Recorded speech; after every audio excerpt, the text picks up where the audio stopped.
வணக்கம் நண்பர்களே, மீண்டும் ரொம்ப நாளைக்கு பிறகு உங்களை எல்லாம் சந்திப்பது மிக்க மகிழ்ச்சி. விவேகம் வி ப்ளஸ் சார்பாக உங்கள் டாக்டர் முத்துக்குமார். ரைட், இன்றைக்கி நம்ம பார்க்கக்கூடிய டாபிக் என்ன அப்படின்னு பார்த்தீங்கன்னா கோடிங் அண்ட் டிகோடிங். சரி, இந்த கான்செப்ட் எங்கே பார்த்துருப்போம் அப்படின்னா கம்யூனிகேஷன் அப்படிங்கிற ஒரு ப்ராசஸில் நம்ம பார்த்துருப்போம். அதாவது கம்யூனிகேஷன்னா என்ன, ஒருத்தர்கிட்ட இருந்து இன்னொருத்தர்கிட்ட தகவலை பரிமாறிக்கொள்வது. இப்போ ஃபார் எக்ஸாம்பிள் நான் உங்களை கம்யூனிகேட் பண்ணிகிட்டு இருக்கேன், ரைட்டுங்களா? அதே மாதிரி இந்த கம்யூனிகேட் அப்படிங்கிற இந்த ப்ராசஸில் ரெண்டு பேர் இருப்பாங்க. ஒருத்தர் சென்டர், இன்னொருத்தர் ரிசீவர். அதாவது ஒரு மெசேஜை அனுப்புவர், இன்னொருத்தர் ஒரு மெசேஜை பெறுபவர். ரைட், இப்போ இந்த கோடிங் அண்ட் டிகோடிங்கு என்ன சார் சம்மந்தம், ஏன் சார் இதை சொல்லிட்டு இருக்கீங்க அப்படின்னா, ஒரு விஷயத்தை நான் என்னவா நினச்சி அனுப்புகிறோனோ அதுக்கு பேர் கோடிங். நீங்கள் அந்த விஷயத்தை பெறுறீங்களா, அவர் என்னவா நினச்சி தான் அதை நமக்கு சொல்லியிருப்பார் அப்படின்னு நீங்கள் நினைக்கிறீங்க இல்லையா, அது பேர் டிகோடிங். ரைட்டுங்களா? அதாவது ஃபார் எக்ஸாம்பிள் இதை எங்கே பயன்படுத்தியிருக்காங்க அப்படின்னா, இது சீக்ரெட் லாங்குவேஜ் அப்படின்னே சொல்லுவாங்க. பொதுவாக இது எங்கே பயன்படுத்துவாங்க அப்படின்னா இராணுவத்தில் பயன்படுத்துவாங்க. அதாவது நம்ம சொல்லுவோம் இல்லையா, கோடிங்னா என்ன. இப்போலாம் நீங்கள் பார்த்துருப்பீங்க, நிறைய படங்கள்லாம் பார்த்துருப்பீங்க. இந்த விஜயில் போக்கிரி படத்தில் கூட பண்ணுவார். அப்படியே போட்டு 4-5 மேப்பெல்லாம் எடுத்து வச்சுருப்பாரு. இங்கேருந்து இங்கே கனெக்ட் பண்ணியிருப்பாங்க, இது இப்படி இருக்கும் அப்படி இருக்குன்னு சொல்லி. இதெல்லாம் ஒரு கோடிங். அதுக்கப்புறம் இதுதான் மெசேஜ் அப்படின்னு சொல்லி நம்ம டீகோட் பண்ணி எடுப்போம். இந்த லாங்குவேஜை இன்றைக்கி நம்ம கற்றுக்க போகிறது தான் எப்படி அப்படிங்கிறது தான் பார்க்க போகிறோம்.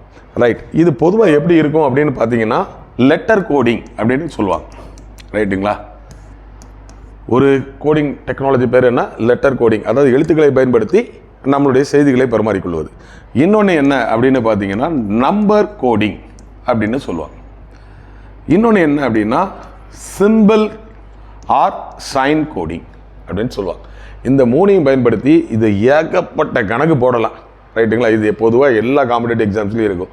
அது பேங்கிங்காக இருந்தாலும் சரி, இல்லை டிஎன்பிஎஸ்சியாக இருந்தாலும் சரி, எஸ்எஸ்சியாக இருந்தாலும் சரி, இல்லை நீங்கள் இப்போ நம்ம ஸ்கூல் படிப்பு முடிச்சுட்டு ஏதாவது ஒரு ஹையர் ஸ்டடீஸ்க்கு நம்ம போகிறதுக்காக நம்ம காமன் யூனிவர்சிட்டி என்ட்ரி டெஸ்ட்டாக இருக்கட்டும், இல்லை கேட்டாக இருக்கட்டும், மெயிட்டாக இருக்கட்டும், இந்த மாதிரி நிறைய எக்ஸாம்ஸில் உங்களோட ப்ரெசன்ஸ் ஆஃப் மைண்ட் என்ன இருக்குங்கிறத பார்க்க போகிறாங்க. ரைட்டுங்களா? சரி, இந்த லெட்டர் கோடிங், நம்பர் கோடிங், இந்த சிம்பிள் கோடிங்லாம் எப்படி பார்க்கலாம் அப்படின்னு வரக்கூடிய வீடியோவில் நாம் என்ன செய்யலாம், நிறைய கற்றுக்கலாம். ஓகேங்களா? ஆனால் இதுக்கு பேசிக்காக நீங்கள் உங்களுக்கு தெரிஞ்சுக்கிட்ட வீடியோ என்னென்னு அப்படின்னா, அடுத்த வீடியோ நான் உங்களுக்கு சொல்லிக் கொடுக்கும்போது உங்களுக்கு என்ன தெரிஞ்சிருக்கணும் அப்படின்னா, இந்த லெட்டர்ஸ் அப்படின்னா என்ன அப்படின்னா, பொதுவாக இது இங்கிலீஷில் தான் பண்ணுவாங்க. நமக்கு தெரியும் லெட்டர் A to Z. இங்கிலீஷில் மொத்தம் எத்தனை எழுத்து இருக்குது? 26 எழுத்து இருக்குது. கரெக்டுங்களா?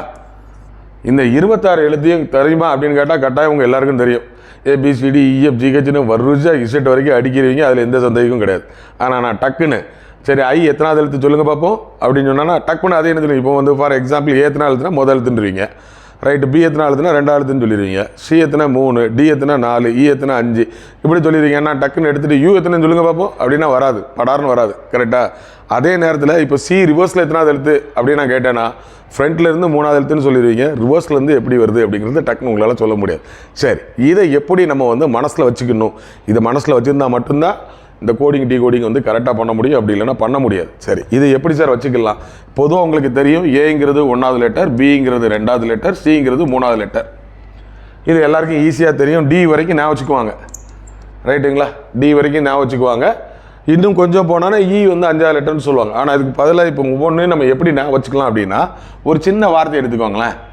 ஈஜோடி அப்படிங்கிற ஒரு சின்ன ஒரு வேர்டு மாதிரி நான் வைக்கணும். ஈஜோடி அப்படின்னா இ 5வது எழுத்து, ஜே 10வது எழுத்து, ஓ 15வது எழுத்து, டி 20வது எழுத்து, ஒய் 25வது எழுத்து. இப்போ நமக்கு எத்தனை எழுத்து தெரிஞ்சிச்சு? ஏபிசிடி 4 எழுத்து தெரியும். இப்போ இதில் ஒரு 5 எழுத்து தெரியும். இப்போ 26ல் 9 எழுத்தினுடைய பிளேஸ் எங்கே இருக்குது அப்படிங்கிறது நமக்கு தெரிஞ்சிருச்சு. கரெக்டுங்களா? ரைட், இப்போ அடுத்தால பாருங்கள், எம் அண்ட் என் நான் வச்சுக்கோங்க. எம் எத்தனாவது எழுத்து அப்படின்னா கரெக்டாக 13வது லெட்டர், என் 14வது லெட்டர். அதாவது அந்த 26 லெட்டரில் சரியாக பாதியாக பிரிக்கக்கூடியது எம் அண்ட் என். ரைட்டுங்களா? அதுக்கு அடுத்தாப்பில் என்ன அப்படின்னு பார்த்தீங்கன்னா எக்ஸ் ஒய் இசட். இசட் 26ன்னு தெரியும், ஒய் 25ன்னு தெரியும், எக்ஸ் 24ன்னு தெரியும். இப்போ எத்தனை லெட்டர் உங்களுக்கு தெரியுது பார்த்தீங்களா? இனிமேல் நம்ம இதை எப்படி நான் வச்சுக்கணும் அப்படின்னா, இப்போ உங்களுக்கு ஈஜோடி அப்படின்னு சொன்னாலே தெரியும். இப்போ நமக்கு PQRST அப்படின்னு சொல்கிறாங்கன்னு வச்சுக்கோங்களேன். PQRST அப்போ உங்களுக்கு தெரியும் டி 20ன்னு, அப்போ எஸ் 19, ஆர் 18. இப்போ இந்த நம்பரை வச்சு நம்ம என்ன செய்ய முடியுது, டக்குன்னு பக்கத்து நம்பர் தெரியுதா? இந்த மாதிரி நீங்கள் பண்ணி வச்சுக்கோங்க. ரைட்டா? இப்போ ஃபார் எக்ஸாம்பிள் ஜி அப்படின்னு இருக்கு அப்படின்னா நீங்கள் இதை எப்படி நான் வச்சுக்கலாம், எப்படினாலும் நான் வச்சுக்கலாம். உங்களுக்கு உங்கள் காட்ஃபாதர் அவங்களுக்கு ஒரு நம்பர் கொடுத்து வச்சுக்கலாம், ரைட்டா? ஆனால் நாங்கள் பொதுவாக எப்படி சொல்லுவோம், ரெயின்போ 7G காலனி அப்படின்னு ஒரு படமே இருக்குது.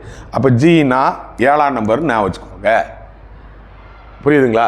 ஸோ இந்த மாதிரி லெட்டர்ஸ் எல்லாத்தையுமே நான் வச்சுக்கணும். நம்பரை பொறுத்த வரைக்கும் எல்லாருக்கும் தெரியும், சிம்பிளை பொறுத்த வரைக்கும் நம்ம பார்த்தா தெரியும். இந்த எல்லாத்தையும் நம்ம தரவாக ஆக்கி வச்சுக்கிட்டோம்னா அடுத்தாப்பில் கோடிங் அண்ட் டிகோடிங் பண்ணுறது ரொம்ப ரொம்ப ஈஸி. ஸோ அடுத்தாப்பில் உங்களுக்கு பல மாடலோட இதில் இருக்கக்கூடிய செம்ம ஒவ்வொரு வீடியோவில் நம்ம பார்ப்போம். ஆனால் வரதுக்கு முன்னாடி நீங்கள் பண்ண வேண்டியதெல்லாம் ஒன்று தான், இந்த A to Zல இதனோட பொசிஷன் என்ன நான் சொல்லி கொடுத்துருக்கேன் இல்லையா? இதே மாதிரி நீங்கள் ஏதாவது ஒரு வடிவில் நீங்கள் நான் வச்சுக்கணும், ரைட்டுங்களா? வச்சுக்கிட்டிங்கன்னா அது உங்களுக்கு ஈஸியாக வந்துடும். அதே மாதிரி ரிவர்ஸில் எப்படி பண்ணணும் அப்படின்னாலும் ரொம்ப ரொம்ப ஈஸி. இப்போ ஃபார் எக்ஸாம்பிள் பியினுடைய இது ஃப்ரண்ட்டில் இருந்து 2, ரைட்டா? ரிவர்ஸில் பி எப்படி அப்படின்னா உங்களுக்கு தெரியும், டோட்டல் லெட்டர்ஸ் எவ்வளவு, 26. அப்போ பியினுடைய ரிவர்ஸ் பொசிஷன் என்ன அப்படின்னா ஃப்ரண்ட்டில் உள்ள பொசிஷனை கழிச்சிருங்க, கழிச்சிட்டு கூட ஒன்று சேர்த்துக்கங்க, அப்படின்னா இதனுடைய ரிவர்ஸ் பொசிஷன். அப்போ பியினுடைய பொசிஷன் 25. இப்போ அதே மாதிரி தான் எம்னுடைய பொசிஷன் ஃப்ரண்ட்டில் இருந்து 13வது இடம். அப்போ ரிவர்ஸில் எவ்வளோ வரும் அப்படின்னா 26லேருந்து 13 கழிச்சிங்கன்னா 13 + 1. அப்போ ரிவர்ஸில் எம்னுடைய பிளேஸ் என்ன அப்படின்னா 14. புரியுதுங்களா? ரைட்டு. இந்த மாதிரி ஃப்ரண்ட் அண்ட் பேக் ஆர்டரை நீங்கள் தரவா தூக்கத்தில் எழுப்பி காட்டாலும் சொல்கிற அளவுக்கு இருந்தீங்க அப்படின்னா கோடிங் அண்ட் டிகோடிங்னு ஒட்டா அப்படிங்கிற மாதிரி நம்ம ஈஸியாக பண்ணிடலாம். அடுத்த வீடியோவில் இன்ட்ரெஸ்டிங்கான ஒரு சம்மோட உங்களை வந்து பார்க்கணும். அதுவரை உங்களிடமிருந்து விடைபெறுவது உங்கள் முத்துக்குமார். பாய்.